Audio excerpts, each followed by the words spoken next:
Welcome back to another episode of Be Our Guest here on Musical Theater Radio. I am your host, as always, Jean-Paul Jovanoff. Today we speak with someone who seems to be able to do it all. He's an accomplished performer, producer, writer, costume designer, photographer, and lover of dogs. The question is, what can't this man do? It gives me great pleasure to welcome to the show James Rich. James, thank you for coming on. Thank you for having me. Thank you so much for having me, man. I appreciate it. No problem. So I always get to know who I'm speaking with, and the audience might not know you. So I always ask for a 30-second bio. So who is James in 30 seconds? Oh man, this is gonna be a tough one for me. I'm a talker. But okay, here goes. James Rich is a free-spirited doggy dad. I love the colors green and brown. And my favorite guilty pleasures are homemade chocolate chip cookies, French fries, and pizza. I was born in Alabama, grew up in Connecticut, and moved to New York when I was 22 years old. I'm one of those people. I was born with a natural talent for sketching things, particularly fashion illustration, and I was groomed as a visual artist growing up. I dropped out of visual art school twice before I finally found the thing that makes me tick, which is live theater. My first professional theater job in New York was performing in a dinner theater production of Finian's Rainbow, which I attended the audition on a dare from a coworker, and I got cast in the show. I continued to get my feet wet performing for a few more years and with very little formal training. Then I enrolled at Syracuse University and graduated with a BFA in musical theater. I moved back to New York, and after graduating, I carved out a quirky little eclectic career for myself. And in all those years that I've been doing theater professionally, I have never stopped sketching pictures. It is a form of self-therapy for me. I have even been able to capitalize on my art and design school training in the role of costume designer for a few theater productions. Another thing that I've kept up, and this kind of wraps into what we'll get into a little bit later, but another thing I've kept up through the years is writing. I have always been an avid journal writer from as far back as I can remember, before New York, before school in Boston, my whole life. And somewhere along the way, my affinity for journaling progressed to writing short stories. And in a very natural way, my short story writing became the impetus to write my 30+ years passion project, which is a script for a musical called There Was a Boy, based on the life of Nat King Cole, the man behind the music. I know that was way more than 30 seconds, but that is my story and I am sticking with it. But I'll let it go. Okay, awesome. 30 seconds, nah, we'll throw that out the window. Now we'll get into the Nat King Cole musical in a minute, but I do always want to take it back. Were you always into musical theater growing up, or was that something you discovered a little bit later? Okay. Well, sort of both. I mean, I was an anime, like I said, a natural gifted visual artist, and no one ever taught me to draw. It's just something that came to me as natural as walking and talking. So I was really pushed in that direction growing up. I wasn't forced or anything like that. It's just that I excelled in that area, and my family and people around me at school recognized my talent, and they groomed me as a visual artist.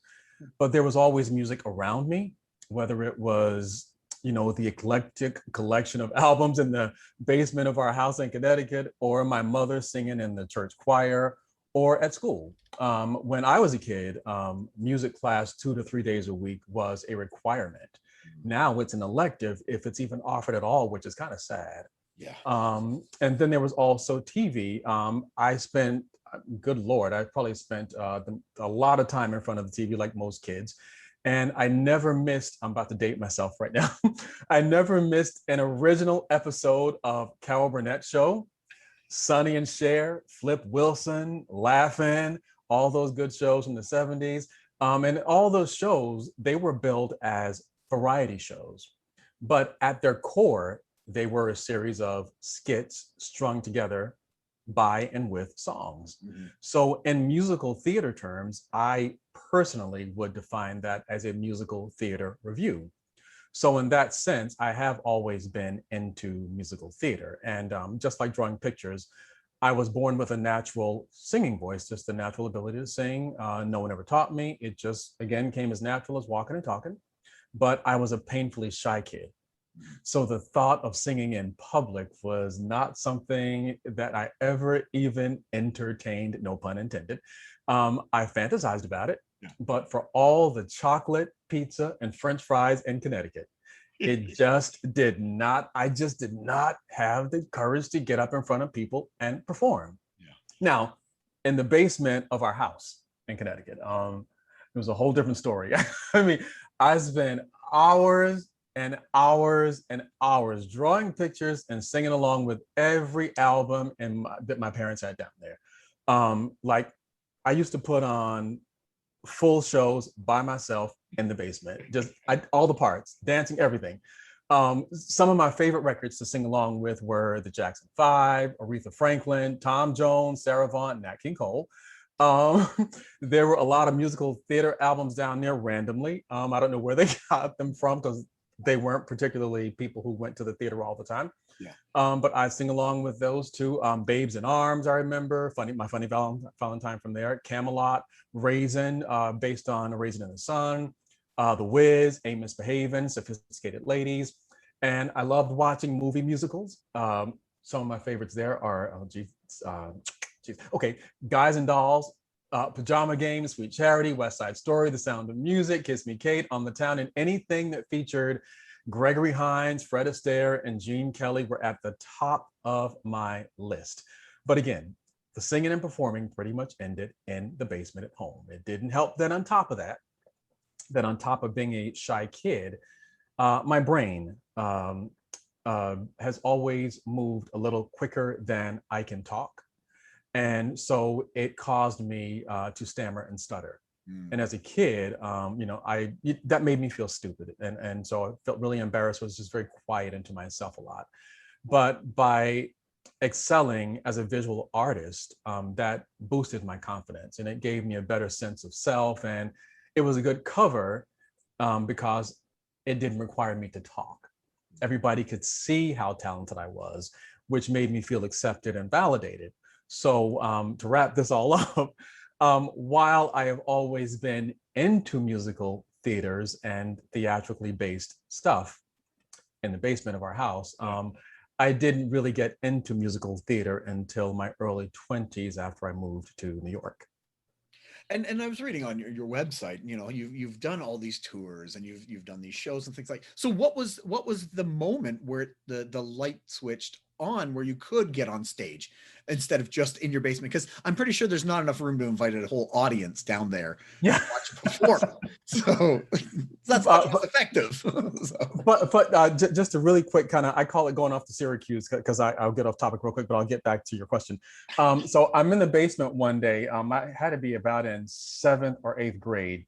And I think at the time, I had just seen a production of Raisin at, there's a theater downtown in Connecticut called the Bushnell. That's where all the Broadway tours go.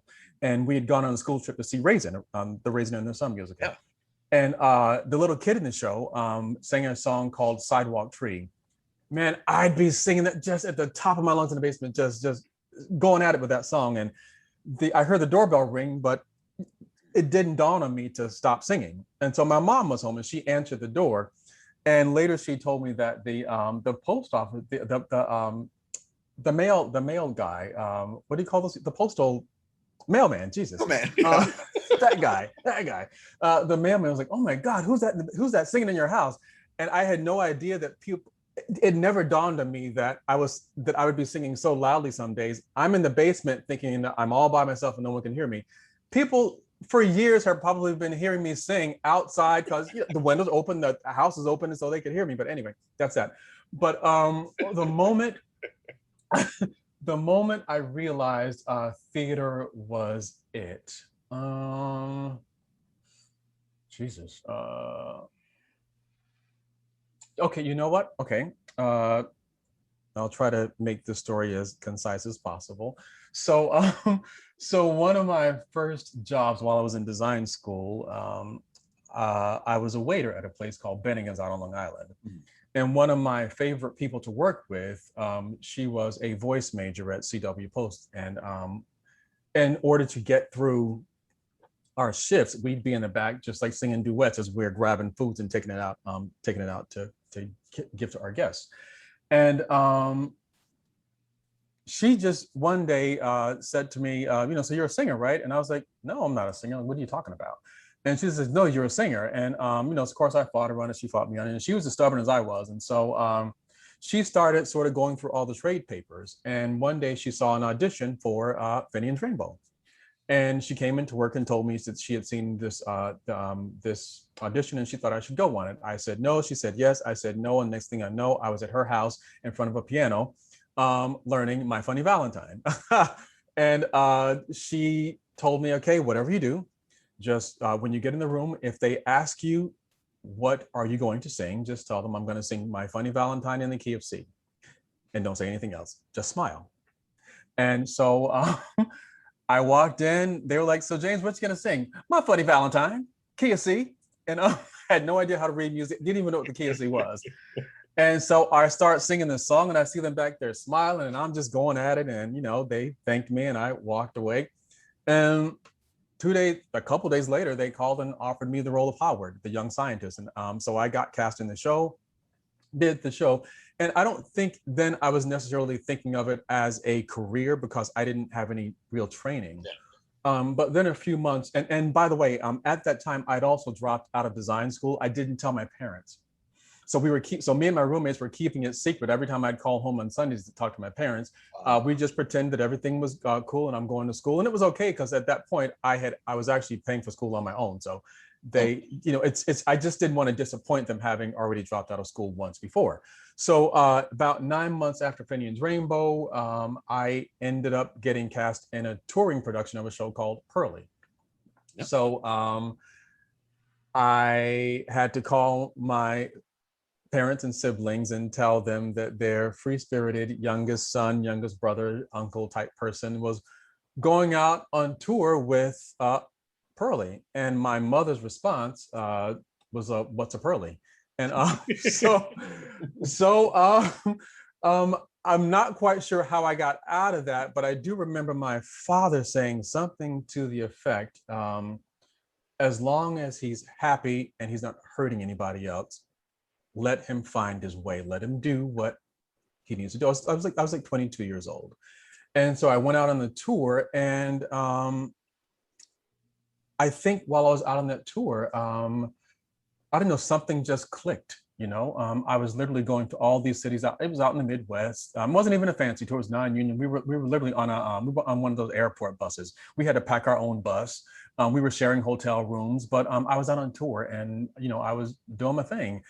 And I think that by the time I got back to New York, I realized there was really something there. I had something to offer the industry. And that's when I really started to look at it as something that I should pursue seriously. Well, and from, you've gone on other tours. You mentioned that you were on a cruise ship with one of our other guests. I did actually before the tour of Pearly. Let me backtrack a little bit, because it's so weird. Like my life has been just like all these roads that kind of intertwine. So when I got the Finian's Rainbow Dinner Theater show, I was working at a place called Bennigan's out on Long Island. And so I was literally traveling from Long Island into Manhattan out to Jersey to do the show. Oh, wow. Yeah, which was a hike. Yeah. And so and while I was doing the Finian's Rainbow show, I think we only had like 3 or 4 performances a week, because they were lunch. It was for like the geriatric crowd. So we were doing this dinner theater for like all these old people having lunch. And so one day, 2 of my castmates, Cynthia and Roger, had heard about this cruise ship that had just started, this dinner cruise ship that had just started down at Pier 17. And they were like, well, we're going to go down there after work, and audition. They're having more auditions. You want to go? And I'm like, yeah, sure, let's go. Whatever. I know Funny Valentine in the KFC. Let's do this. So we go down there and I got real fancy on them because I had found sheet music for Satin Doll, and I knew it because I had spent so many years in the basement singing Satin Doll from Sophisticated Ladies, but I didn't know. It didn't dawn on me until I got there. Oh, this might be in a different key than I learned it in. And so, so I get there and we give it to the music director. He starts playing, and thank God it was in the same key. And I mean, I think I would have been okay anyway because I have pretty good relative pitch. But just in case it was too high or too low, could get a little sketchy. But I sang, passed the audition, and they hired me. And so I started working on The Spirit of New York.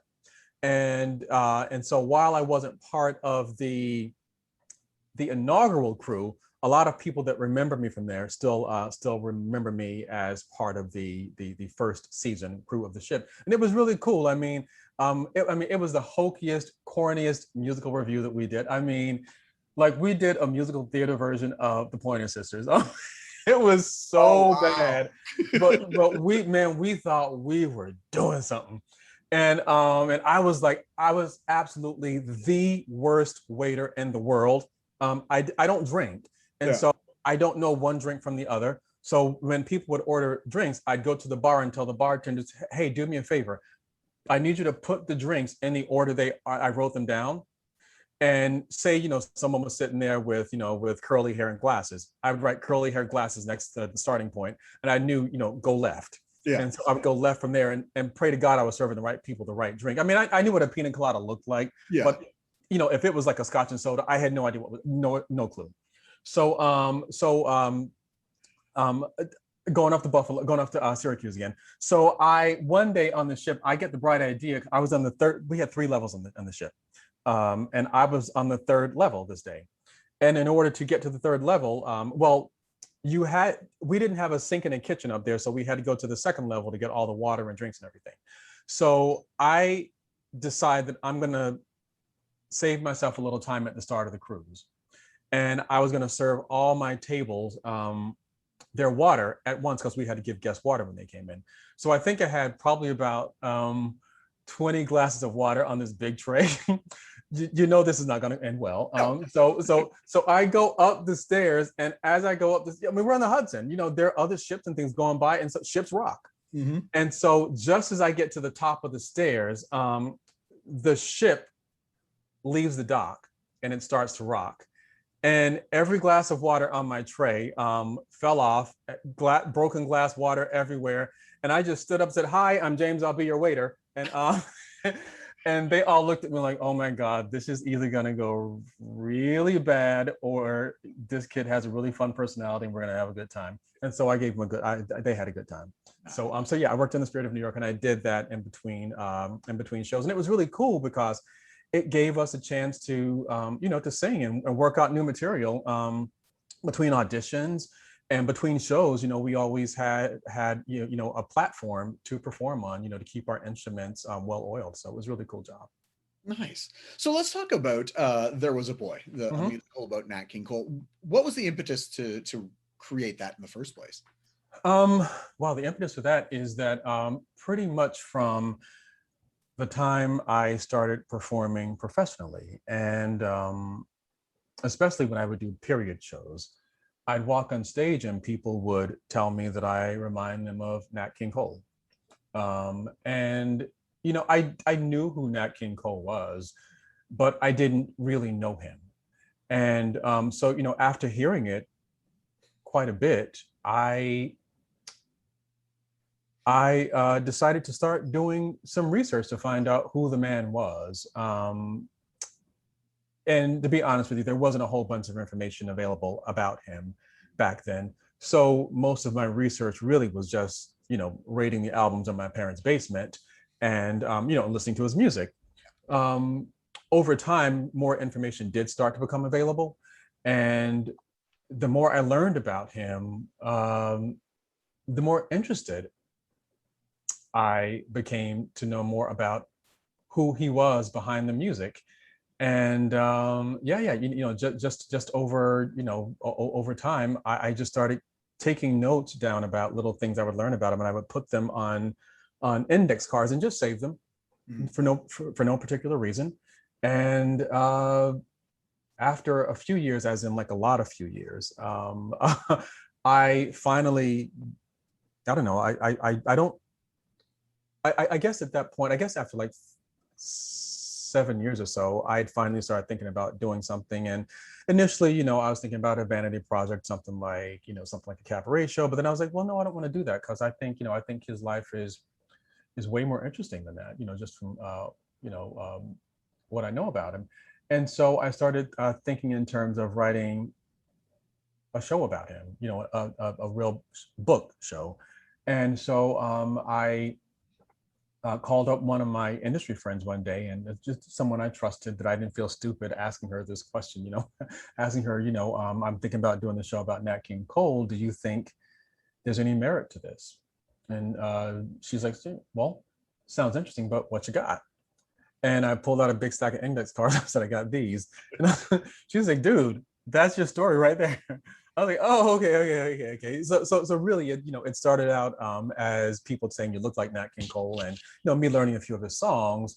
But then it was really when I found out who he was behind the music that made me really interested to tell the story. And I was just surprised that no one had done much more really than do tribute shows with his biggest hits. I'm like, oh my God, like there's a real story there that somebody should tell it. And, I guess no one else told it because it was waiting for me to tell it.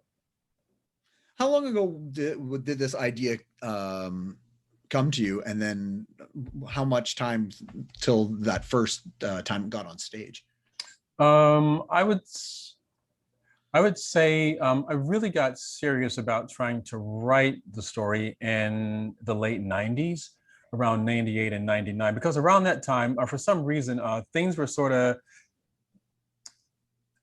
I don't even know what was going on in my life or in New York at that point, career-wise, but I just remember taking a particular interest in script writing around then, like really becoming interested. I think it was because there really weren't a lot of projects that I found interesting, and I got the bright idea. Well, I'll just start writing stuff myself. Yeah.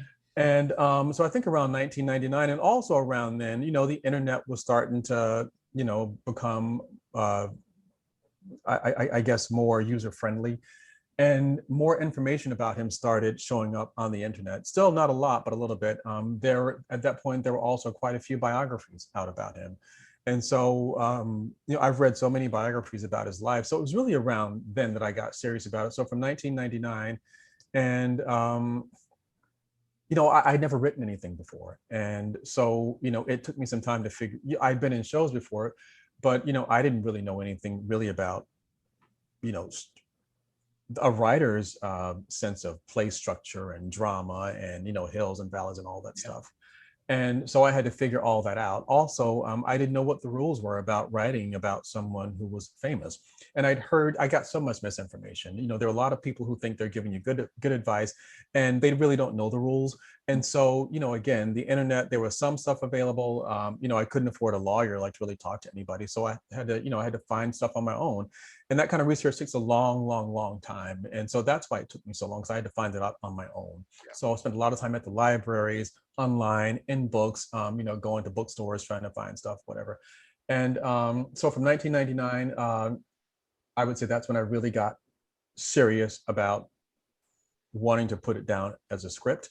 And then 2014 is the first time I presented the show, and I presented, well, since I presented, I produced a table read in Midtown Manhattan. It was very simple. One of my college friends, Doug Shapiro, we both looked into our network of friends and actors, and we got 15 people together. I pulled them inside of a studio in Midtown, and I didn't tell anybody what the script was about. They were kind enough to show up. I couldn't afford to pay them. They just showed up. And I said, well, I can't afford to pay you, but I'll feed you. So I went down to Trader Joe's and I got a bunch of snacks and waters and juices and stuff. And I set up the tables in a room like a big Thanksgiving table. We all sat around and we read the script. And it wasn't until probably about 5 pages in, somebody just stopped and said, hang on, you wrote a script about Nat King Cole? I was like, yeah, I did. I forgot to tell you guys that. So yeah. So I guess about 14 to 15 years it took to, get it from idea to actually getting it in front of people, like real people, and not just the people the voices I can program on my writing program. So yeah. I don't want to sound old, but kids nowadays don't understand how much, like, you had to read books and it takes time. You can't just Like actual books. Wikipedia, Yeah, like yeah, yeah, that. Like, I totally understand where you're yeah, coming from, where you got to do that yeah. research.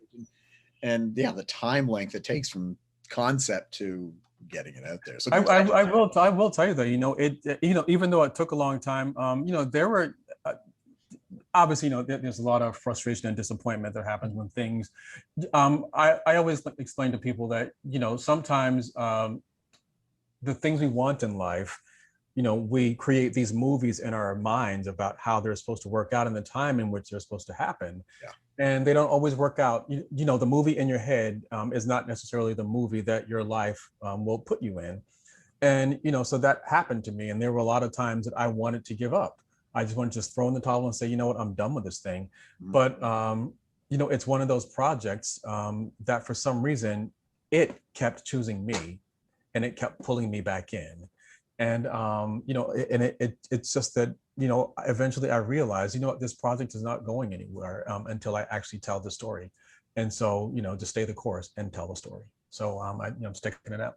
Very nice. Congratulations on getting it to where it is. And so, has it had a production of some kind? And how did that go? Yeah, we have actually. We've had a few. There's been a few different cycles of development. Let's see. Where do I start? Because I can go all over the map with this. So in 2014 we did the stage reading, rather the table read. Mm-hmm. 2015 I was at home in Connecticut. One of my high school mentors passed away, and my cousin Vincent, she was also his mentor, and so we were at her funeral, and Vin and I are the same age, and we hadn't seen each other for a while, and so we were kind of like connecting. I was telling him about this Nat King Cole project I wrote, and he said, Nat King Cole. I was like, yeah. He said, would you be interested in coming down to my university and doing a workshop of it? I was like, yeah, sure. And kind of embarrassed to say that even though he's my cousin, I didn't really know what he was doing at the university. I knew he worked down there, and I knew he was a fantastic singer, great opera singer, but I had no idea what the heck he did down there. So as it turns out, he was the director of the school's opera studies program. And so they pulled together a small grant and brought me down for a month. And the summer before I went to Baltimore, I collaborated with another longtime friend, Matt Falker. He lives out in California. I'd met him during my California days. And I call him the mad scientist of music. So Matt, if you're listening, mad scientist of music. He collaborated with me and arranged all the musical numbers. And Matt is an absolutely brilliant arranger. Jazz is his thing. And just the things he did. And we did it all long distance, which was really cool. So we get to Baltimore, spend 4 weeks down there as part of the opera workshop class on campus. And for the kids to participate in the show, the show participation in the show was part of the curriculum for all the students who registered for the class that semester. The 4 weeks of rehearsals culminated with 4 performances of the show with a live band in front of an audience. We did some talkbacks with the audience because, I wanted to get a sense of what was good, what was bad, and what was otherwise. And my desire to continue developing the script, the story, the music, etc. The feedback was overall positive. The show was a huge success. We played to full houses for the entire run. And I got invited to come back the following year to do a full-scale workshop of the show. Oh, wow. So the school pulled together enough money to bring me down for the entire semester. And my show actually became the full opera workshop class. Wow. And so through grants and donations, they made all that possible. Unlike the year before, though, again, we had, I had a set designer, I had costumes, props, all the bells and whistles that came, that come with a full scale production. They weren't fancy, it's a college production. So it was really cool.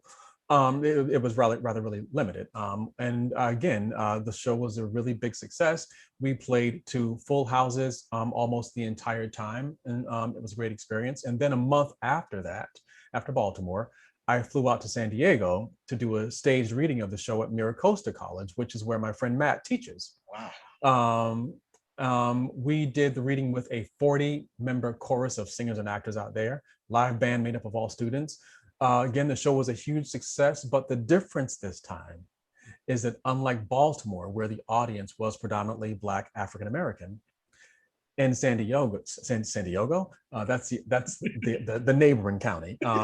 In San Diego, though, the audience was predominantly white. But then something super cool happened, and that is that we got the same emotional response from the audience that we from the white audience that we did from the Black audience. And that, I have to say, is the moment that I realized that this show really was something special and that it spoke to everybody. I always wanted to write, my goal was always to write something that spoke to everybody, regardless of age, demographic, race, religion, whatever. And so that little test sort of proved to me that it did. And so after that, I spent the next few years developing the script further, attending pitch meetings with industry people to get used to the idea of pitching the show, so that when the time comes to fundraise, I will be better prepared I'll be better prepared in knowing what to do and what to say in those meetings to get people interested and get them on board.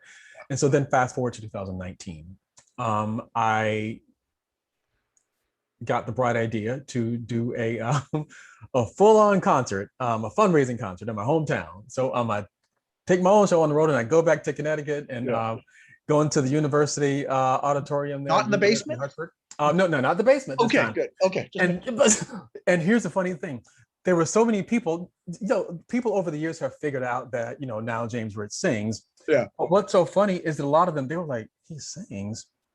We didn't even know he could talk. And because I just didn't talk. So we go back, I go back, I take my band, I got some excellent musicians from New York to go back with me. And I mean, like, these guys are guys I've gigged with for years in New York. And I mean, these are like guys, like, they're seriously at the top of their game in the industry. And they agreed to do this because they're my friends. And they said, we're gonna do a favor. I mean, of course I paid them, but they didn't charge me their normal fees, which I couldn't have afforded. So they came to Connecticut. We did the concert. Huge, tremendous, ridiculous success. About that night, I didn't sell enough tickets to make the money I was trying to raise to put on a professional union staged reading, which was going to be my next cycle of development. But what happened is, exactly 2 months to the date of the concert, 2 investors who had been at the show, and I kind of knew them both through other people, came forward and said, I want to give you half and I want to give you half. And so I raised all the money I needed for the reading 2 months after the show. And so get back to New York, call up my creative team and say, hey guys, guess what? We got some money. And so we make all these plans to do the reading. And so we had set a date for, I think it was going to be April 18th, 2020. And you know where this is going. Yep. Show was all cast. Rehearsal space was all confirmed. We had a great off-Broadway theater space reserved. It's Theater 315 on West 47th Street. Great, it's a beautiful space. I was so excited to be in there. I had a killer, like a world-class band put together to play the music. Had all the moving parts in place. Within a week of opening up the RSVP list, the 2 performances that we had scheduled were almost completely full. So that meant that my first showing of this show in New York was going to be a full house. I mean, that's like crazy. Yeah. And then, yep. I hate to say this word. I hate the word, but COVID-19 came to town and shut everything down with less than 2 weeks before our presentation date. And needless to say, that sent everything into a tailspin for me. I went, not even kidding you, I went into a really dark place that lasted for just like a good minute. Cause I mean, I had spent so much time preparing for like this is going to be my moment to finally like get like these people, these relationships I've been cultivating with these industry people, to get them out to finally see my show. And it all got shut down by this freaking COVID-19 thing. Yeah. And, you know, and it just being in that dark space, it didn't help me that, you know, that here in New York, you know, we were basically like, I guess like everywhere else, we were locked inside our apartments. You know, we were on house lockdown, and, you know, being by yourself in a house with my dog, but he couldn't talk to me. You know, man, that was some rough going for me. But then slowly but surely, I came out of the funk, as I always do. And, you know, I started finding ways to be productive with my project and my creativity. And after I got over the shock of everything falling apart the way it did, I regrouped and brainstormed a path forward. And I was completely against this whole virtual theater thing. I was like, I'm not doing that. I'm just not doing it. But, you know, after giving it some real thought and, you know, coming to my senses, I figured out something that would work for James Rich as far as presenting something virtually. And so I put together a plan for a virtual staged reading my way and presented it. Like I did a formal presentation to my creative team, as in the director and the music director, and they were on board for it. And so we settled on, on a date to capture the concert in the spring of 2021. And then in the middle of everything falling into place, my entire world fell apart. I got a call from my sister 3 days after my birthday telling me that my father passed away at home. And oh my God, man, that just, I'm still angry about that, but I'm finding a way through that. And I knew that he wouldn't have wanted me to stop doing what I love to do. Oh my God, I'm sorry. Okay. Oh my God, I knew I shouldn't have brought him up. I knew I shouldn't have brought him up. But anyway, you know, I hit the pause button on everything, and I went to Connecticut to be with my family and spent some time with them. And after I got back to New York, I knew that it was best to keep myself busy with the show so that I wouldn't fall into another dark place. For sure. So I unpaused the button, and we continued to move forward with the virtual reading. And I am happy to say that we completed capturing all of the content for a proof of concept virtual reading a couple months ago. We are sort of in a state of post-production editing hell right now.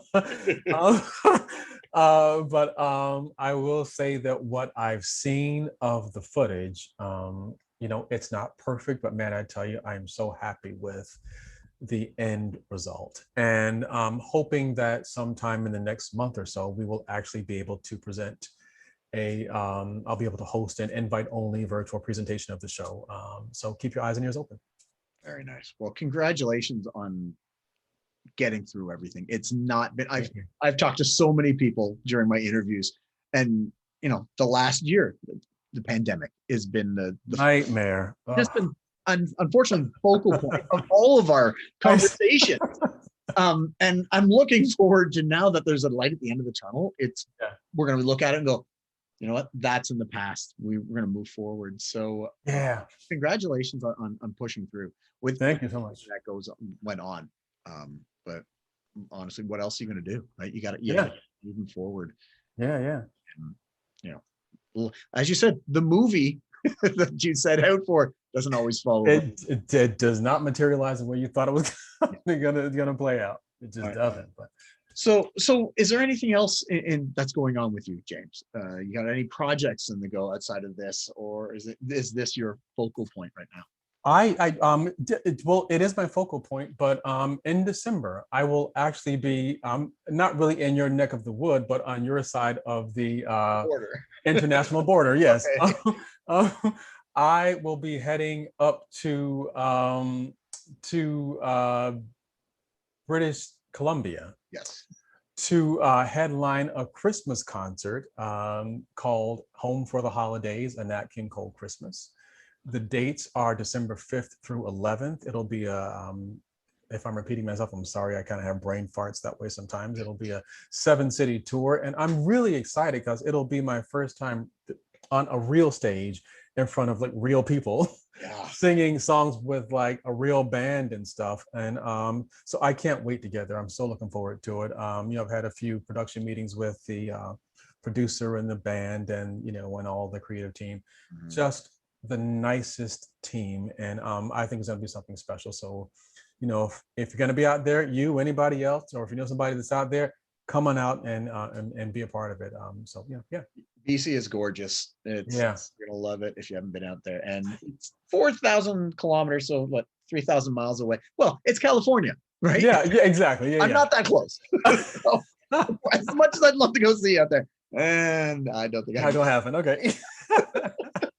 Well, James, thank you so much for coming on and telling us about yourself, the Nat King Cole musical that you've been writing, and everything else that's going on. Congratulations. Thank you so much, man. Appreciate it.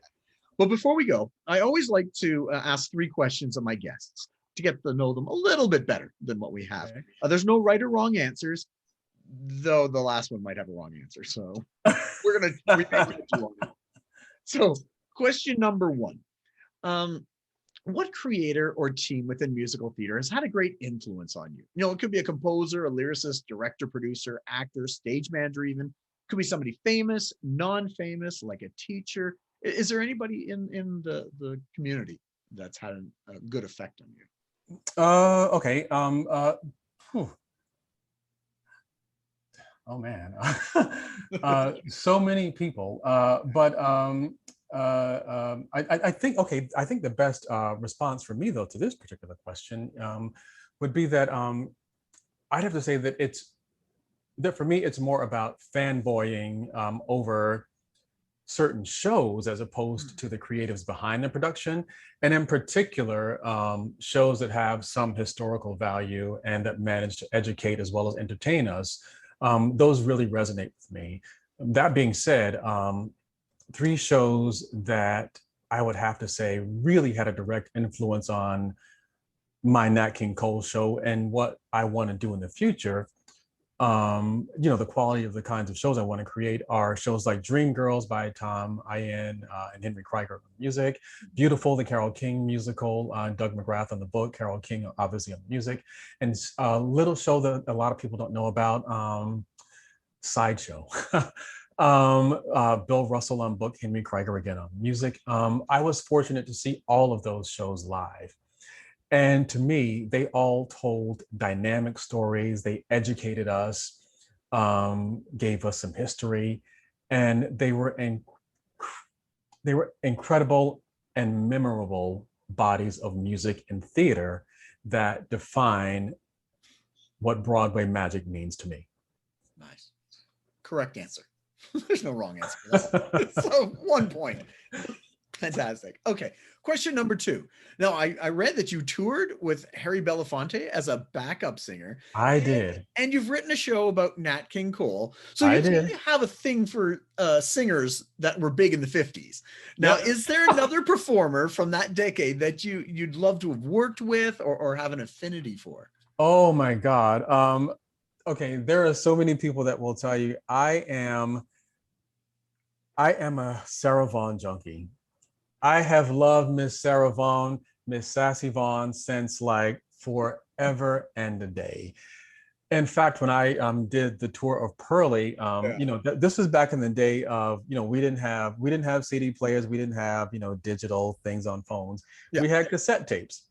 And so I had a little cassette player in my cassette tape, and my earphones broke and I wasn't making enough money to buy a new set. So in my hotel room with my roommates around, I'd fall asleep with Sarah Vaughan in my ear. I took all my Sarah Vaughan cassette tapes, and I literally have just like the most ridiculous collection of her music. But if I could have met her or performed with her, that would have been just like, oh, that cats me out for me. But I got her music, and I got a lot of videos of her, and so I have that. So I'm happy about that. Nice. Correct answer. Not that you would have said a wrong answer, but it's the answer. So 2 points. Last question. This is the one that we're going to learn more about you. Uh-oh. Food in the theater or cell phones in the theater? Which is worse? Oh, man. Okay. I'm sure you've gotten this before. They both are just terrible ideas. Okay, but definitely for me, cell phones. Okay. They are so distracting. They pull way too much focus, and especially for performers. Everybody listening, please do not ever have a cell phone and leave it on in a theater. It's so distraction. It just takes away from us being honest with our work. And the honesty of being in the moment is where the magic of live theater lives, not only for a performer, but also for you.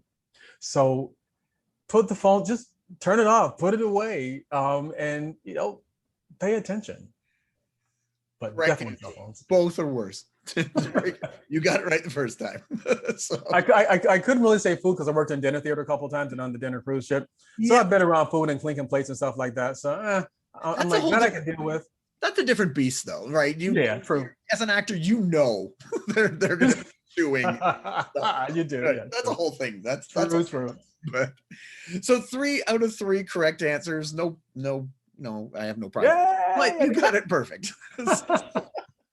James, thank you again so much for coming on and telling us a little bit about yourself and your projects. Thank you for having me. I really appreciate the opportunity. It's just such a pleasure to meet you. And I have to remember to call my friend and tell her thank you for introducing us. No problem. All right. We were just speaking with James Rich, the creator of the musical There Was a Boy. Tune in next week as we'll speak with another guest or guests about their life, love, and passion that is musical theater. I'm your host, as always, Jean-Paul Jovanov. And until next time, I'll see you when I see you.